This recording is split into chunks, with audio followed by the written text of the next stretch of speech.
Representative Horn, could you give us a brief overview of the education budget and how that's going to be affected this year?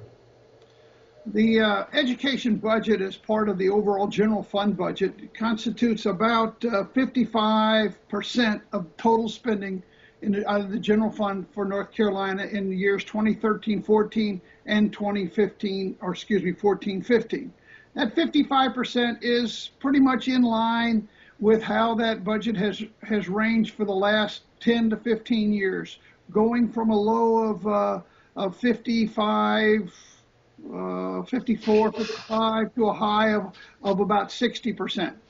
The general education budget totals for 13-14 $11.4 billion, and for 14-15 $11.7 billion. That 11.4, rather that 11.7, which is the 14-15 budget, again is as with the general fund budget. It's the highest expenditure, the most dollars expended on public education.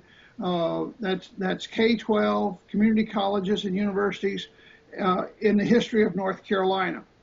It's broken out so that on K-12 in 13-14 we'll spend about 7.9 billion, and in 14-15 we'll spend 8.1 billion on K-12. As a matter of comparison, community colleges will be 1 billion in 13-14 and just over 1 billion in 14-15, whereas universities, the university system, about 2.5 billion in each 11-12 and 13-14. There's a lot of moving parts in the education budget. As you probably know, the governor recommended some changes that included changes in teaching assistants. They've removed teaching assistants in grades 2 and 3, and keeping them only in kindergarten and first. That's a bone of contention with the House part of the legislature, but the Senate has gone along with that so far. There are a number of other programs and a great number of needs. Teacher pay is high in our priority.